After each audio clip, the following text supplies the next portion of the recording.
Terima kasih Anda masih bersama kami. Pemirsa, 4 prajurit TNI tewas saat mengikuti gladi bersih pembukaan latihan pasukan pemukul reaksi cepat di Tanjung Datuk Natuna, Kepulauan Riau. Insiden itu terjadi akibat meriam yang digunakan mengalami gangguan teknis. Dan untuk mengetahui perkembangan kasus tersebut, kita bergabung dengan reporter Ismail Reza dengan juru kamera Muasin Jalal dari Kantor Dinas Penerangan Angkatan Darat Jakarta. Kita langsung bergabung bersama dengan Ismail. Ismail, apa penyebab insiden ledakan meriam TNI yang terjadi di Kepulauan Natuna, Riau? Iya sih, untuk sementara informasi yang dapat kami laporkan dari keterangan yang kami dapatkan dari Kepala Dinas Penerangan TNI Angkatan Darat, yakni Alfred Denny Tueye, menyebutkan bahwa dugaan sementara dari penyebab meledaknya meriam ini adalah adanya gangguan pada pembatas elevasi dari meriam yang bernama Giant Bow ini, sehingga menyebabkan tidak terkendalinya meriam-meriam ini untuk menangkis serangan-serangan udara. Dan yang dapat kami laporkan ini memang masih dalam dugaan sementara, dan nantinya TNI Angkatan Darat akan melakukan investigasi terkait dengan penyebab sebenarnya bagaimana gambaran dari meriam ini bisa mengalami gangguan teknis. Dan dari kejadian ini telah menyebabkan beberapa korban dan gugurnya prajurit terbaik dari TNI Angkatan Darat, yakni 4 orang gugur, yakni meninggal dunia begitu maksud kami, dan 8 orang mengalami luka-luka. Dan untuk mengetahui keterangan pasti dari pihak Dinas Penerangan TNI Angkatan Darat, berikut pernyataan dari Brigjen Alfred.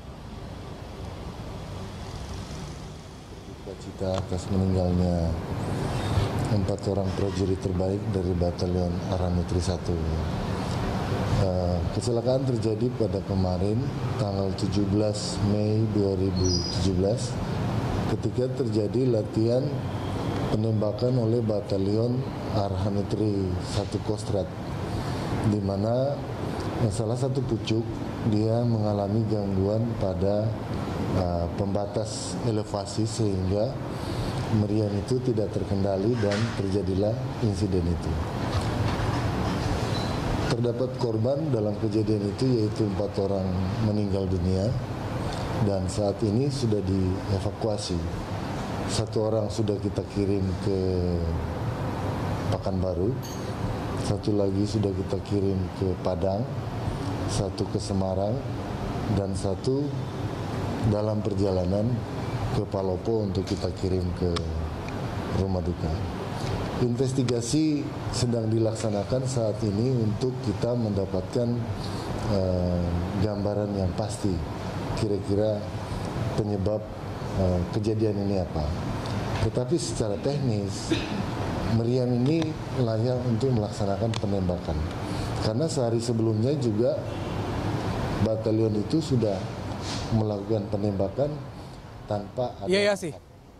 Selanjutnya, apa langkah yang dilakukan oleh pihak TNI untuk mengantisipasi agar hal serupa tidak terjadi lagi, dan apa bentuk tanggung jawab dan juga penghargaan kepada keluarga korban dari aparat TNI yang meninggal dunia?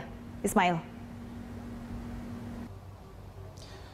Ya sih, untuk hal yang akan dilakukan selanjutnya oleh TNI AD, khususnya dari Dispendat ini tadi telah menyatakan bahwa akan melakukan investigasi lebih lanjut begitu untuk mengetahui apakah alutsista ini masih dapat digunakan atau tidak, dan investigasi ini masih berlanjut begitu di Kepulauan Riau, dan nantinya akan dilihat apakah meriam yang terbuat dari Cina ini atau bernama Giant Bow ini dapat masih digunakan. Namun tadi pihak dari Dispendat menyatakan bahwa sebenarnya sebelum-sebelumnya tidak ada masalah begitu dari penggunaan meriam Giant Bow ini. Seperti pada 1 hari sebelum kejadian ini berlangsung telah dilakukan gladi bersih juga begitu untuk melihat apakah alutsista ini dapat digunakan, dan ternyata memang tidak ada masalah. Namun memang saat pelaksanaan gladi bersih pada hari Rabu kemarin terjadi kecelakaan begitu, dan ini memang menjadi resiko bagi TNI Angkatan Darat. Dan namun yang dapat saya laporkan kemudian adalah pihak dari Dispenat ini akan memberikan atau akan mengobati secara penuh dan memberikan santunan kepada keluarga korban begitu, dan